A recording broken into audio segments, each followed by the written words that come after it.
What's up, everybody? It's another good day of car news here on the channel, and we got a new sneak peek of the new Toyota GR86. So as we know, this is going to produce 228 horsepower and 184 pound-feet of torque.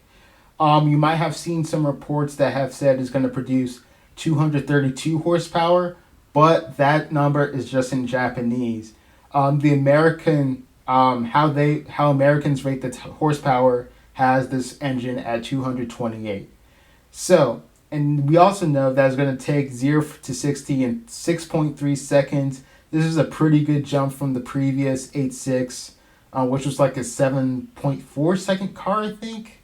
As we know with the story of the GR86 and the Subaru BRZ, Akio Toyota came in all mad talking to the developer saying that why does this drive like a Subaru even though we developed it with Subaru, and then he berated the driver saying there's going to be repercussions if we don't get this to tune to drive like a Toyota. And then I don't know, he was really mad, but that's just an exaggeration of the story. But anyway, they didn't want to make a BRZ clone, and basically they tried to tune it to make it differently, saying that there's going to be differences in suspension tuning. I doubt that the engine tuning is going to be different, so it's probably going to be more small handling upgrades that's going to make this drive a little different than the Subaru BRZ cousin. I'm not sure how much difference they can get, but hopefully they can make it differentiate more. I wish they had kind of differentiated more, maybe with the design and the interior.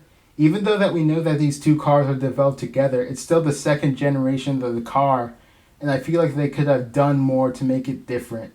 But let's just take a look at the exterior here.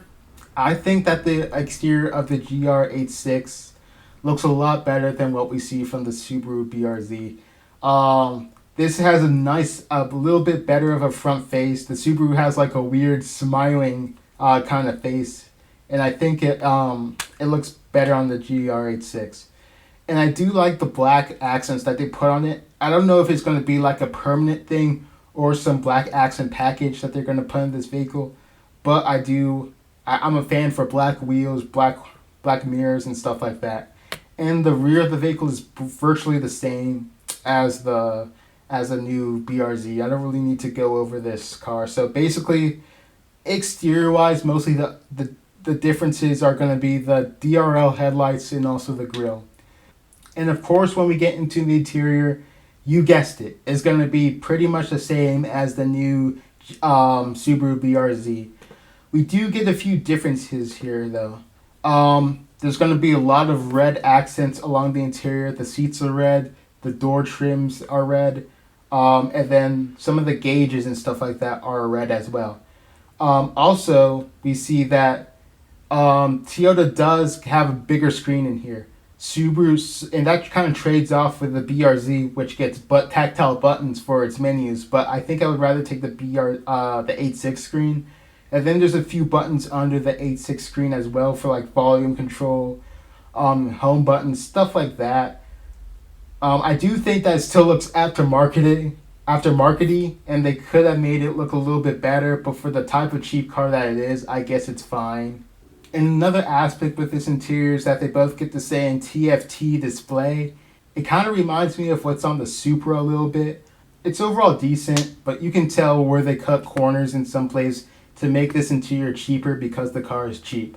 We do know that the automatic transmission is getting Subaru's eyesight safety system, which includes adaptive cruise control, a lane keeping assistance safe, sway warning, pre-collision braking, pre-collision, and throttle management. One of the other things that I wish that they could have differentiated with the BRZ is that Toyota could have made their safety features standard on the manual transmission. Because I know like Honda with their Type R, they have these safety features on the Type R with the manual transmission, and they're able to get it to work with the transmission. And as we know that Subaru only made their safety features standard on the automatic trim. And this is a good place where Toyota could have made the car a little different than its BRZ competitor, because I would have wanted something like with the manual transmission, these safety features for when I'm not hooning around corners, you know what I mean? But Car and Driver did say that they estimated these cars to start at around $31,000. And I think that's a big L.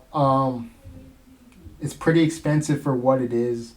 As we know, the new Z car will be around $34,000. I would spend the extra $3K on that. A Mustang starts at $36,000. I do know that the car is for handling, but I'm just saying power does appeal to a lot of people, and American roads are pretty straight. So if you can get into some of these faster cars for not too much money more, I feel like that would detract some of the buyers from the BRZ and GT86, and it would kind of kill some of their customer base. The Miata still starts at $26,000, and that's the main competitor of this car.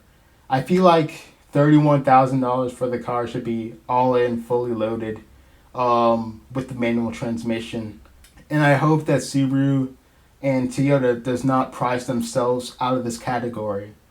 But that's pretty much it for my opinions on the BRZ and not GT86, GR86 release. Tell me what you think in the comments below. I'm somewhat excited for this vehicle. It sounded a lot better and some of the reviewers got to take it to the track, and it sounded pretty nice. I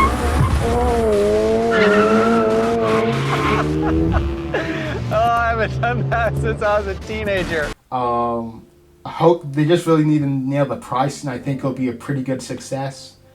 So yeah, tell me what you think in the comments. Like the video. A like really helps a lot with the algorithm, and it makes a huge difference in the channel. And that's pretty much it. Thank you for watching. Peace.